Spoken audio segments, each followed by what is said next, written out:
Pembahasan hasil analisa AFTA untuk paket medium dari Aquila Fingerprint Talent Analysis.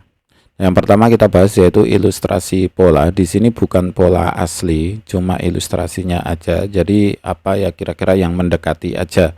Mendekati kira-kira seperti itu. Kemudian untuk cara membaca tabel. Yang perlu dipahami adalah di sini kita memiliki dua jenis hasil. Yang pertama adalah kuantitatif, kemudian yang kedua adalah kualitatif. Kuantitatif adalah hasil yang dibandingkan dengan orang lain karena dalam bentuk angka. Jadi hasilnya itu nanti dalam bentuk angka dan itu bisa digunakan untuk pembanding dengan orang lain. Misalkan saya sendiri hasilnya 90, kemudian orang lain hasilnya 100, artinya lebih tinggi yang 100. Teman lagi ada yang 120, artinya lebih tinggi yang 120. Kira-kira seperti itu. Kemudian untuk hasil kualitatif adalah berdasarkan pola ujung jari dan dibandingkan untuk diri Anda sendiri. Jadi kita mencari apa yang paling bagus di diri Anda itu apa. Kemudian ada tiga jenis hasil yaitu sedang, menonjol, dan sangat menonjol. Jadi yang hasil kualitatif itu tidak dalam bentuk angka tapi dalam bentuk formatif, sedang, menonjol, dan sangat menonjol.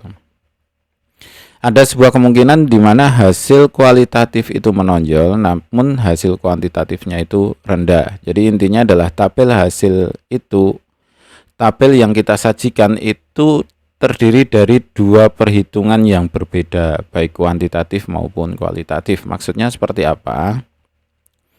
Di sini kita misalkan intrapersonal ya. Intrapersonal itu hasilnya sedang di angka 134. Namun di sini naturalis itu hasilnya menonjol. Kemudian angkanya berapa? 119. Nah, pertanyaannya kan biasanya sedang kok 134 padahal menonjol di 119.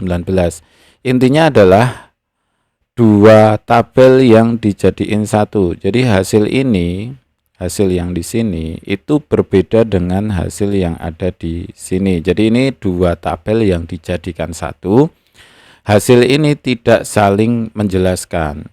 Jadi hasil di sini itu tidak saling menjelaskan. Jadi kok di sini sedang 134, menonjol kok di 119. Jadi ini adalah dua hasil yang berbeda dengan dua perhitungan yang berbeda. Kemudian kita lanjut di pembahasan berikutnya. Dominasi otak kanan dan otak kiri. Dominasi otak kanan dan otak kiri. Di sini ada hasil ya, misalnya. Ada otak kiri berapa persen, kemudian otak kanan berapa persen. Nah, di sini yang dilihat itu di perbedaannya. Ketika perbedaan itu lebih dari 5%, maka dianggap sangat dominan. Di sini karena otak kirinya itu di 53%, artinya lebih besar di otak kiri, maka dominan otak kiri. Kalau lebih dari 5% maka dianggap sangat dominan. Nah, kalau cuma perbedaannya 1 atau 2 gimana? Ini dianggap sebagai normal. Jadi kalau misalkan perbedaan di sini kok cuma ketemu 1 atau 2%, itu dianggap sebagai seimbang atau normal. Nah, kalau mulai dari 3, kemudian 4, kemudian 5%, itu nanti dianggap sebagai sudah agak dominan. Sudah agak dominan, namun belum dominan 100%. Kalau udah lebih dari 5% ini biasanya udah dominan banget. Kalau otak kiri dominan seperti ini biasanya sudah terlihat introvert banget. Jadi keluar rumah males kayak gitu. Jadi ciri-cirinya apa di sini? Orang yang dominan otak kiri itu biasanya senang pelajaran yang mengandalkan logika seperti matematika, fisika, kimia, atau berhubungan dengan logis lah, kayak logis, kemudian nggak terlalu ke sosial. Dalam prospek kerja itu di peneliti, teknisi, akuntan, dokter, kemudian lebih mengutamakan logika dalam mengambil keputusan. Maksudnya apa? Jadi tidak berbasis sosial, namun berbasis logis. Kenapa saya harus menolong? Kenapa ada apa itu? Ada untungnya buat saya atau enggak?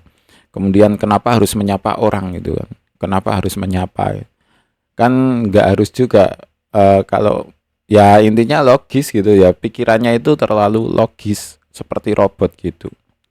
Disiplin berpikir secara teknis dan penuh aturan, melakukan sesuatu perhitungan dengan matang. Jadi seorang dominan otak kiri itu biasanya perencana yang bagus. Kemudian kalau dominan otak kanan itu tidak suka pelajaran yang memaksa otak. Seperti, jadi kalau matematika dia nggak suka, kemudian fisika terus hitung-hitungan yang jelimet detail-detail dia nggak suka. Jadi lebih suka di seni, bahasa, puisi, nyanyi, seperti itu. Nah, dalam prospek kerja itu biasanya di bidang sosial, kreativitas, seni, dan public relation. Jadi intinya orang otak kanan itu lebih suka ketemu orang, kemudian berdiskusi, kemudian saling. Ya intinya kalau misalkan mau apa itu ya bertengkar, itu orang otak kanan lebih menang. Orang otak kanan itu lebih menang karena apa? Memang dia suka dengan hal itu. Tidak suka hal yang teratur, suka kebebasan. Kemudian senang jalan-jalan, berpetualang atau melakukan sesuatu yang baru. Jadi nggak cuma itu aja. Nah, ini ringkasannya di sini. Dominan otak kanan itu lebih suka bicara, namun nggak mesti juga. Kalau komunikasinya nggak ada, bahasanya nggak ada, dia tetap diem. Namun tetap suka berinteraksi. Misalkan kumpul-kumpul ya, dia ikut kumpul gitu. Jadi kalau ada kumpul-kumpul itu seneng. Kalau ada, intinya ketemu orang itu lebih seneng. Kalau dominan otak kiri itu lebih suka mikir daripada kumpul-kumpul. Lebih suka mikir daripada harus berinteraksi gitu. Jadi lebih banyak diemnya walaupun punya bakat bahasa. Walaupun dia bisa ngomong tapi lebih suka diem. Jadi bukan karena dia tidak bisa ngomong tapi lebih suka diem. Improvisasi atau improv ya. Improv itu bisa mengambil kesimpulan dengan lebih cepat. Nah, kalau dominan otak kiri biasanya ngelak gitu. Ngelak kalau membuat kesimpulan yang cepat itu ngelak karena dia harus merencanakan dulu matang-matang gitu. Apa itu positifnya apa, negatifnya apa, ribet. Jadi kalau otak kiri itu lebih ribet dalam sebuah keputusan. Terlalu lama membuat keputusan karena dia harus merencanakan, seperti itu. Kerja di luar, kalau otak kiri kerja di ruangan. Jadi dia nggak bosan kerja di ruangan terus-menerus, itu otak kiri. Kalau otak kanan dia lebih suka kerja di luar, ketemu orang, interaksi. Ingatan berupa hafalan, kemudian ingatan berupa visual dan suara. Jadi kalau otak kanan itu pinter cepat menghafal. Nah, otak kiri itu menghafalnya susah banget. Otak kiri itu menghafal susah karena dia harus, misalkan kita membuat istilah ya. Kuat arus adalah, nah, saya otak kiri, jadi langsung nggak hafal. Aduh, kuat arus adalah apa? Tapi kalau lihat dari rumusnya ya, itu kan I sama dengan Q per T gitu kan. Artinya jumlah muatan per T dalam satuan waktu. Artinya kuat arus adalah jumlah muatan yang mengalir dalam satuan waktu. Nah, itu baru ketemu. Jadi nggak bisa langsung hafal. Kuat arus adalah jumlah muatan dalam satuan waktu. Nah, sekarang langsung bisa karena apa? Sudah membuat analisa dulu. Jadi nggak bisa menghafalkan sesuatu sesuai dengan teksnya. Kemudian berpikir praktis, berpikir secara logis. Jadi ini berpikir lebih ke sosial, lebih cepat lah gitu dalam membuat keputusan, hampir sama seperti improv tadi.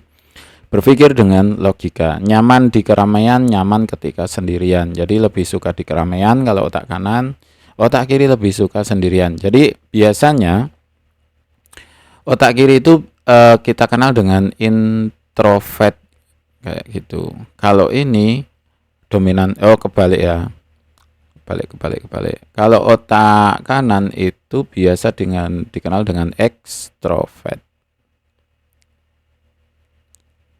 Kalau dominan otak kiri itu introvert. Untuk istilah sekarang ya ada ekstrovert dan introvert, biasanya dikenal seperti itu. Otak kanan itu ekstrovert, dia senang keluar, senang ya ketemu orang, interaksi. Kemudian kalau otak kanan itu lebih bagus jadi manajer, kemudian otak kiri itu lebih bagus jadi leader. Kenapa? Karena otak kiri itu langsung bertemu dengan orang-orang anak buahnya.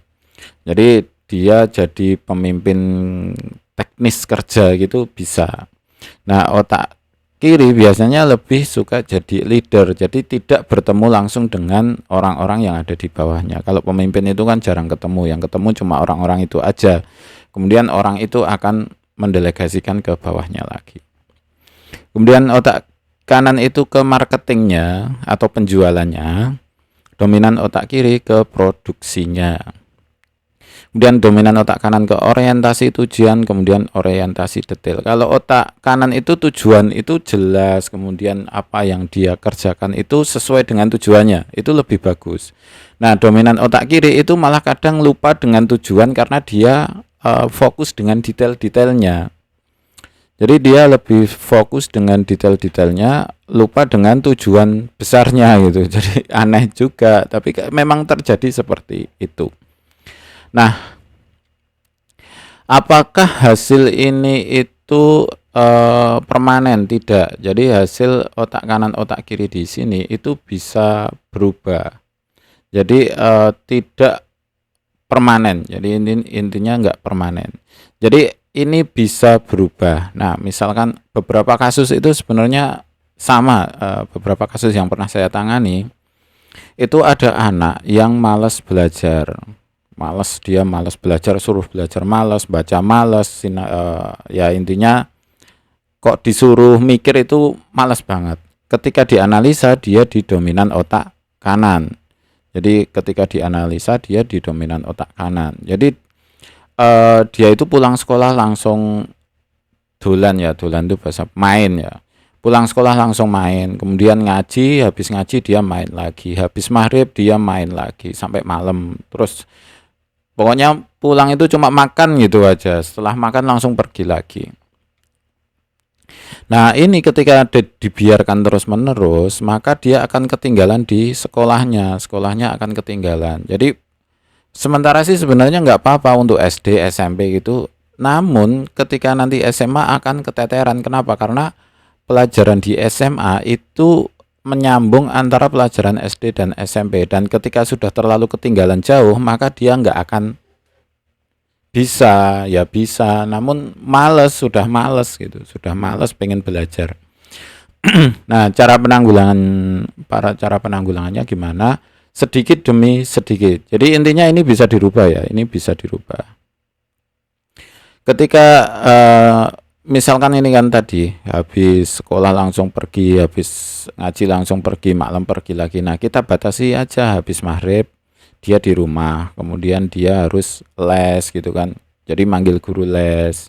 Kenapa? Agar dia mulai terbiasa untuk berpikir.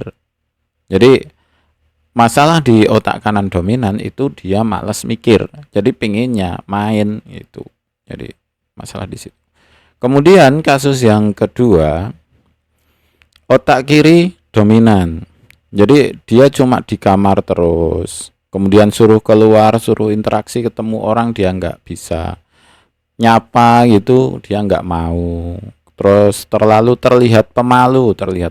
Jadi ketemu orang itu kayak stres gitu loh. Kalau ketemu orang kayak stres, badannya langsung panas. Ini modelnya seperti itu kalau dominan otak kiri. Nah, caranya seperti apa? Ya diperkenalkan, carikan teman. Jadi dia sebenarnya yang terjadi itu adalah dia mulai tidak percaya dengan orang lain. Biasanya kasus-kasus ini itu terjadi ketika dia ditipu sama temannya, ditipu, dibully, atau ya intinya dia kena masalah sosial lah seperti itu. Nah, cara menanggulanginya gimana? Yaitu dikenalkan, terus kemudian punya teman, ya intinya dia mulai berinteraksi sedikit demi sedikit. Apakah bisa? Bisa, tapi waktunya juga panjang, sekitar 1 sampai 2 tahunan. Jadi bukan hal yang bisa 1 bulan selesai ya, karena ini masalah sosial. Intinya ini bisa berubah, hasil ini bisa berubah sesuai dengan perlakuan fenotipnya atau lingkungannya. Kira-kira seperti itu untuk video pertama. Kita lanjutkan di video kedua ya.